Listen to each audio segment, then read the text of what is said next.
Class 9th के next lecture में आपका वेलकम है। इस लेक्चर में हम लोग नेक्स्ट टॉपिक हम लोग पढ़ेंगे यूनिफॉर्म सर्कुलर मोशन। यहाँ पर देखिए 2-3 बात हैं। पहला तो है यूनिफॉर्म, यहाँ पर यूनिफॉर्म की बात होती है और दूसरा सर्कुलर मोशन की बात होती है। यूनिफॉर्म किससे मतलब है, यूनिफॉर्म क्या है यहाँ पर, तो यूनिफॉर्म स्पीड की बात हो रही है। किसकी बात हो रही है, यूनिफॉर्म स्पीड की बात होती है। तो देखिए जरा 2 बातें हैं, इनको ध्यान से सुनिएगा और समझिएगा। ये देखिए यहाँ पर एक स्ट्रेट रोड है और इस स्ट्रेट रोड पर कोई भी ऑब्जेक्ट स्ट्रेट लाइन में मोशन कर रहा है और इसकी स्पीड है 60 मीटर पर सेकेंड। तो आपको पता है कि ये है ईस्ट, ये है वेस्ट, ये है नॉर्थ, ये है साउथ। तो ये किस डायरेक्शन में जा रहा है, 60 मीटर पर सेकेंड ईस्ट।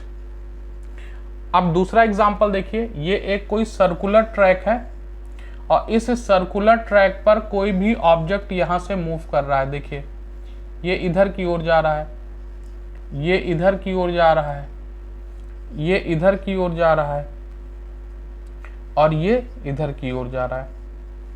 तो ध्यान से देखिए यहां पर हम क्या लिखेंगे, यहां पर लिखेंगे इसकी स्पीड है 60 किलोमीटर पर आवर। क्या लिखेंगे, या 60 मीटर पर सेकंड ही कर दीजिए, जो आप यहाँ कंसीडर किए हैं 60 मीटर पर सेकंड यहाँ पर कर दीजिए।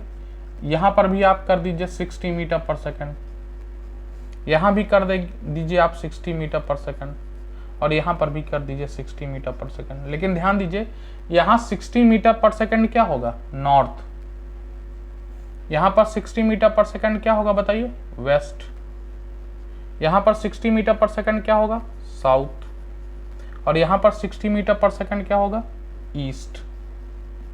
और यहाँ पर देखिए मान लीजिए इसके पहले के थोड़ा सा मोशन को कंसीडर कर लीजिए, तो यहाँ पर क्या होगा 60 मीटर पर सेकंड ईस्ट।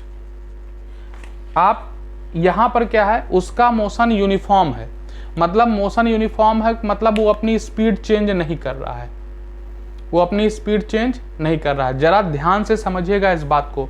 अगर हम यहाँ पर बात करें, अगर वो स्ट्रेट लाइन मोशन कर रहा है तो यहाँ पर ये इसकी इनिशियल स्पीड है, ये इसकी फाइनल स्पीड है। तो अगर स्ट्रेट लाइन मोशन हो रहा है, ध्यान दीजिएगा, अगर स्ट्रेट लाइन मोशन हो रहा है ऑब्जेक्ट का तो उसका एक्सलेरेशन क्या होगा। देखिए अगर फाइनल स्पीड क्या है 60 मीटर पर सेकेंड ईस्ट माइनस 60 मीटर पर सेकेंड ईस्ट अपॉन टी। तो देखिए 60 मीटर पर सेकेंड ईस्ट माइनस 60 मीटर पर सेकेंड ईस्ट घटेगा तो 0 अपॉन टी आ जाएगा, ये 0 आ जाएगा। मतलब मैंने आपको क्या बताया और क्या इसको क्या आपने समझा। मैंने आपको ये बताया कि अगर कोई भी ऑब्जेक्ट यूनिफॉर्म स्पीड से, अगर कोई भी ऑब्जेक्ट यूनिफॉर्म स्पीड से स्ट्रेट लाइन में मूव करे, स्ट्रेट लाइन में मूव करे, यूनिफॉर्म स्पीड मतलब कांस्टेंट स्पीड है। देखिए यहाँ पर कांस्टेंट स्पीड से स्ट्रेट लाइन में मूव करे तो उसका एक्सेलरेशन क्या होगा, 0। उसमें एक्सेलरेशन नहीं होगा, सबसे इंपॉर्टेंट बात। अब यहाँ पर देखिए अगर हम यहाँ एक्सेलरेशन निकालना चाहें, a इज इक्वल टू, मान लीजिए यहाँ से यहाँ तक के मोशन का निकालना चाहेंगे तो यहाँ होगा 60 मीटर पर सेकेंड नॉर्थ माइनस 60 मीटर पर सेकेंड ईस्ट अपान जो भी टाइम होगा टी। अब आप बताइए क्या ये ऊपर वाली क्वांटिटी घटेगी, कभी नहीं घटेगी। क्यों, क्योंकि 60 मीटर पर सेकेंड नॉर्थ माइनस 60 मीटर पर सेकेंड ईस्ट। तो आप इसको कैसे घटाओगे, आप इसको डायरेक्ट नहीं घटा सकते। मतलब आप ये नहीं कह सकते हो कि अगर कोई ऑब्जेक्ट सर्कुलर मोशन में कांस्टेंट स्पीड से है, ध्यान से सुनिएगा मैं क्या बोल रहा हूं, ये बहुत इंपॉर्टेंट बात है कि अगर कोई ऑब्जेक्ट जिसकी स्पीड यूनिफॉर्म है और वो सर्कुलर मोशन में मूव कर रहा है, सर्कुलर मोशन में मूव कर रहा है, तो सर्कुलर मोशन में उसका एक्सेलरेशन क्या होगा, 0 होगा, नहीं होगा। देखो यहां पर स्ट्रेट लाइन मोशन में कोई भी ऑब्जेक्ट स्ट्रेट पाथ पर कांस्टेंट स्पीड से मूव कर रहा है, स्ट्रेट पाथ पर कांस्टेंट स्पीड से मूव कर रहा है तो उसका एक्सेलरेशन 0 है। क्यों? क्योंकि यहाँ पर जो मैग्नीट्यूड है और डायरेक्शन है ये दोनों कांस्टेंट है, दोनों क्या है? कांस्टेंट है। लेकिन अगर हम यहाँ पर बात करें तो मैग्नीट्यूड तो हर जगह कांस्टेंट है, मैग्नीट्यूड तो हर जगह कांस्टेंट है, लेकिन डायरेक्शन हर समय क्या हो रही है? चेंज हो रही है। तो यहाँ पर तो हम किसी स्पेसिफिक केस में देख रहे हैं, लेकिन अगर हम सर्कुलर मोशन की बात करें तो सर्कुलर मोशन में एवरी सेकेंड डायरेक्शन क्या होती है? चेंज होती रहती है, डायरेक्शन चेंज होती रहती है। तो यहाँ पर ध्यान दीजिएगा, जो सबसे इंपॉर्टेंट बात है कि सर्कुलर मोशन में ऑब्जेक्ट हमेशा क्या होता है? एक्सेलरेट करता है, भले उसकी स्पीड कांस्टेंट हो, भले वो 60 60 60 60 हर जगह स्पीड कांस्टेंट है, लेकिन इसलिए एक्सेलरेशन उसमें है क्योंकि उसकी डायरेक्शन चेंज हो रही है। क्योंकि जब हम बात करते हैं किसकी? वेलोसिटी की बात करते हैं, तो वेलोसिटी की बात करते हैं तो हम बात करते हैं स्पीड प्लस डायरेक्शन की। तो यहाँ भले स्पीड कांस्टेंट है, मैंने बताया था कि वेलोसिटी चेंज कब हो सकती है? या तो आप स्पीड चेंज कर दीजिए या तो आप डायरेक्शन चेंज कर दीजिए। तो यहाँ पर आप स्पीड तो कांस्टेंट रखे हैं लेकिन आप डायरेक्शन लगातार चेंज कर रहे हैं, तो इसलिए आपके सर्कुलर मोशन में क्या हो रहा है? एक्सेलरेशन प्रेजेंट है, भले स्पीड कांस्टेंट है। ये बात दिमाग में रखिएगा, खूब मिसकॉन्सेप्ट होती है ये बात। तो अगर स्पीड कांस्टेंट है, ऑब्जेक्ट सर्कुलर मोशन में है, तो वो सर्कुलर मोशन में क्या होता है? एक्सेलरेशन होता है। अब दूसरी बात, जो इसका एक्सेलरेशन होता है वो ध्यान दीजिएगा, वो सेंटर की तरफ होता है। ऑलवेज किधर होता है? सेंटर की तरफ। अगर कोई ऑब्जेक्ट सर्कुलर मोशन करता है तो उस पर जो एक्सेलरेशन होता है वो सेंटर की तरफ होता है, इसलिए इसको हम लोग सेंट्रीपिटल एक्सेलरेशन बोलते हैं। क्या बोलते हैं इस एक्सेलरेशन को? सेंट्रीपिटल एक्सेलरेशन, सेंट्रीपिटल एक्सेलरेशन कहते हैं। तो यहाँ पर ध्यान दीजिएगा, जो एक्सेलरेशन होता है वो सेंटर की तरफ होता है और इसलिए इसका नाम सेंट्रीपिटल एक्सेलरेशन है। और ये ऑलवेज देखिए, ये वेलोसिटी है, ये क्या है? वेलोसिटी है, और ये क्या है? एक्सेलरेशन है। तो ये एक दूसरे के क्या होते हैं? परपेंडिकुलर। ये एक दूसरे के क्या होते हैं? परपेंडिकुलर। तो आपसे क्वेश्चन भी पूछ सकता है कि कोई ऐसा मोशन बताइए जिसमें जो हमारी वेलोसिटी है वो एक्सेलरेशन के परपेंडिकुलर हो। तो इस मोशन को हम लोग क्या बोलते हैं?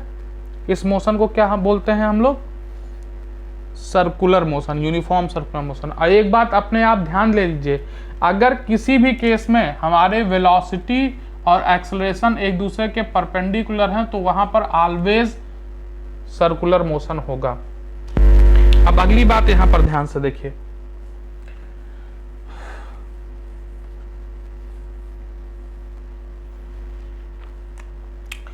अगर ये कोई ऑब्जेक्ट है जो सर्कुलर मोशन में मूव कर रहा है जिसकी रेडियस r है, तो अगर एक ये सर्कुलर पाथ पर मूव करता है, सर्कुलर पाथ पर मूव करता है, तो इसकी जो हम डिस्टेंस इज इक्वल टू क्या होता है? Distance upon time. तो इसकी यूनिफॉर्म स्पीड, अगर एक सर्कुलर ये सरकमफ्रेंस मूव करता है तो डिस्टेंस कितनी हो जाएगी? 2 पाई r। और अगर एक रोटेशन का टाइम t है तो 2 पाई r अपॉन t से क्या कर देंगे? डिवाइड कर देंगे। तो इस ऑब्जेक्ट की क्या मिल जाएगी? आपको स्पीड मिल जाएगी। तो यूनिफॉर्म स्पीड की डिफाइन क्या है? Uniform speed, uniform circular motion की डिफाइन क्या है? यूनिफॉर्म सर्कुलर मोशन, इसकी डिफाइन क्या है? कि कोई भी ऑब्जेक्ट अगर यूनिफॉर्म स्पीड से अगर कोई भी सर्कुलर पाथ में मूव करता है तो उसके मोशन को हम लोग क्या बोलते हैं? यूनिफॉर्म सर्कुलर मोशन बोलते हैं। ये बात ध्यान दिए रहिएगा। अब देखिए, मान लीजिए एक एग्जांपल देखिए, ये आपको यहाँ पर एक क्वेश्चन के रूप में भी है कि अगर आप किसी थ्रेड से किसी पत्थर को बांध के घुमाते हैं, और अचानक इसकी रस्सी टूट जाए, तो ये चूंकि एक्सेलरेशन अंदर की ओर है तो ये ऐसे इसके टेंजेंशियल पाथ को फॉलो करता है। किस पाथ को? टेंजेंशियल पाथ को फॉलो करता है। कहीं भी आप इस ऑब्जेक्ट के कहीं भी आप टेंजेंट खींच दीजिए। टेंजेंट क्या होता है? इस सर्किल को टच करती हुई लाइन। तो ये इसकी वेलोसिटी को क्या करती है? रिप्रेजेंट करती है। तो ये जो ऑब्जेक्ट है उसकी वेलोसिटी की डायरेक्शन में ही क्या होता है? ये मूव करता है। ऑब्जेक्ट वेलोसिटी की ही डायरेक्शन में मूव करेगा। तो जैसे ही ये ब्रेक करेगा तो ऑलवेज जो कुछ भी स्टोन है वो किधर भागेगा? जी हाँ, ऑलवेज वेलोसिटी की टेंजेंशियली ये मूव करेगा। तो यहाँ पर ये बात भी ध्यान दीजिएगा, बहुत ही इम्पॉर्टेंट है। देखिए आपकी एनसीईआरटी की बुक में एक क्वेश्चन भी है कि an artificial satellite, last question है एक्सरसाइज का, देखिएगा। An artificial satellite is moving in a circular orbit of radius 42250, ये रेडियस है। रेडियस कितना है? सर्कुलर ऑर्बिट में मूव कर रहा है और रेडियस दिया है 42250 किलोमीटर, ये रेडियस दी गई है। Calculate its speed if its take 24 hours to revolve around the earth. ये सैटेलाइट अर्थ का एक रोटेशन लगाने में कितना टाइम ले रहा है? 24 आवर ले रहा है। तो बहुत आसान है, ये फार्मूला आप रखिए। इसकी स्पीड क्या हो जाएगी? स्पीड इज इक्वल टू हो जाएगी 2 इंटू पाई की वैल्यू रखिए 3.14 इंटू ये 42250, ये किलोमीटर हो जाएगा और ये 24 आवर हो जाएगा। तो अगर आपको अगर जो आपका आंसर दिया गया है वो किलोमीटर पर सेकंड में दिया गया है, किलोमीटर पर सेकंड में दिया गया है, तो इसको 60 इंटू 60 से मल्टीप्लाई कर लीजिएगा और सॉल्व करेंगे तो इसका जो आंसर आएगा लगभग 3.07 किलोमीटर पर सेकंड आएगा। मतलब एक सेकंड में लगभग 3 किलोमीटर, जो सैटेलाइट है वो एक सेकंड में लगभग 3 किलोमीटर मूव कर जाता है। तो ये जो है हमारा यूनिफॉर्म सर्कुलर मोशन की कुछ इंपॉर्टेंट बातें आ गई हैं। यहाँ पर ध्यान दीजिएगा कि हमेशा एक्सेलरेशन परपेंडिकुलर है वेलोसिटी पर। इस पर भी आपकी एनसीईआरटी में क्वेश्चन क्या हुआ है, दिया गया है। तो इस क्वेश्चंस को आप ध्यान से देखिए, इस टॉपिक को आप ध्यान से समझिए, काफ़ी इम्पॉर्टेंट है। आपसे डिफाइन भी पूछता है, डिफाइन फिलहाल आपको नोट्स में मिल जाएंगी यूनिफॉर्म सर्कुलर मोशन की। आपको अब आगे जो टॉपिक करना है उसमें क्या समझना है कि जो आपकी इक्वेशन ऑफ मोशन है जो आपने पढ़ी है, कौन कौन सी? v is equal to u plus a t, s is equal to u t plus half a t square, और v square is equal to u square plus 2as। इन तीनों इक्वेशंस पर आपको न्यूमेरिकल्स लगाने हैं। न्यूमेरिकल्स काफ़ी important हैं, तो इन टॉपिक को देखिए, इस फार्मूले को याद करिए और याद करने के बाद आप देखिएगा जो भी आपको न्यूमेरिकल्स दिया गया हो, कि जो भी न्यूमेरिकल्स देगा उन न्यूमेरिकल्स पर आपको क्या क्या गिवन है उसको आप देखकर यहाँ पर क्वेश्चंस लगा सकते हैं आसानी से, ज़्यादा आपको प्रॉब्लम नहीं आएगी। देखिए एक दो क्वेश्चंस हम लगवा दे रहे हैं आपको जिससे थोड़ा सा आसानी हो। कुछ क्वेश्चंस आप लगाए भी हैं पिछले, उसमें हमने लगवाए हैं, ठीक है। और भी जो डाउट्स हैं आप उन डाउट्स को आप क्लियर कर सकते हैं। एक मिनट,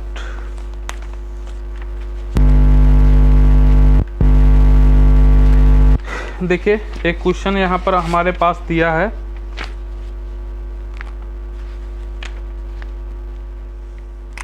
एक कार है, ये कार जो है इसकी स्पीड, इनिशियल स्पीड दी गई है 4 मीटर पर सेकंड, और ये 10 सेकंड बाद इसकी जो फाइनल स्पीड हो जाती है 20 मीटर पर सेकंड। मतलब ये इनिशियल स्पीड दी गई है, ये फाइनल स्पीड दी गई है, और ये टाइम दिया गया है। एक कार 4 मीटर पर सेकंड की स्पीड से मूव कर रही है और 10 सेकंड के बाद इसकी स्पीड हो जाती है कितनी? 10 मीटर पर सेकंड। तो आपसे कह रहा है कि डिस्टेंस कवर्ड बताइए, ये कितनी डिस्टेंस मूव की गई है। तो देखिए आसानी से आप इसका निकाल सकते हैं। तो s is equal to u t plus half a t square, या दूसरा formula v square is equal to u square plus 2as। लेकिन यहाँ पर देखिए आपके पास समस्या है, आपको u दिया है, आपको v दिया है, आपको t दिया है। इस फार्मूले में भी आपको एक चीज़ नहीं पता है जो एक्सेलरेशन है, नहीं तो आप ये फार्मूला आप आसानी से निकाल लें और डिस्टेंस कवर्ड आप निकाल सकते हैं। और इस फार्मूले में भी देखिए u और v आपको पता है, u और v आपको पता है।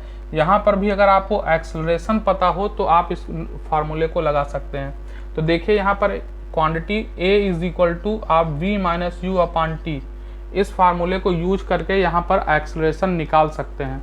तो एक्सेलरेशन आप निकाल लीजिए। तो 20 माइनस 4 अपॉन टाइम कितना दिया है t 10 सेकेंड, तो ये हो गया 16 अपॉन 10,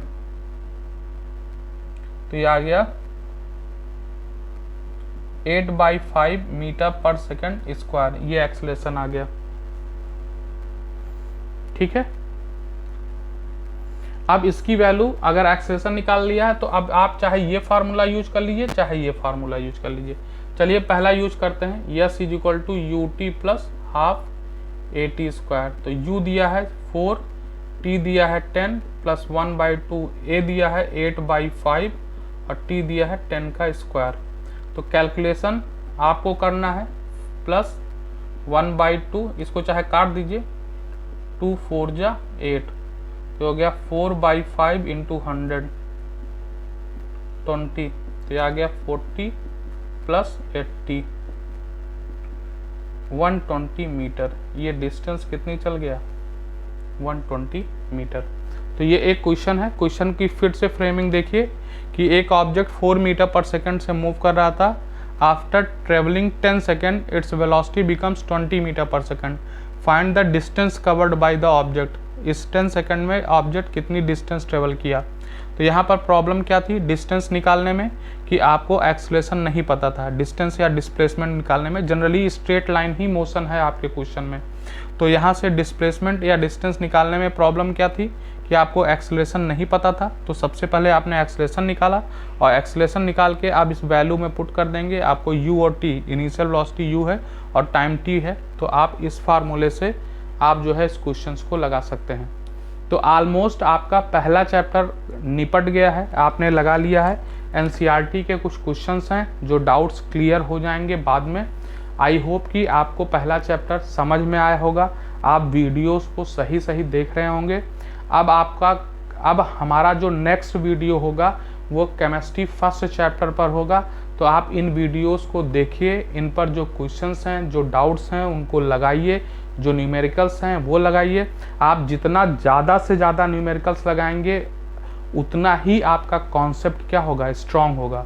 तो ज़्यादा न्यूमेरिकल्स, किसी भी कॉन्सेप्ट को पढ़कर आप जितना ज़्यादा न्यूमेरिकल्स लगाएंगे उतना आप अपने आप को बेटर पोजीशन में पाएंगे।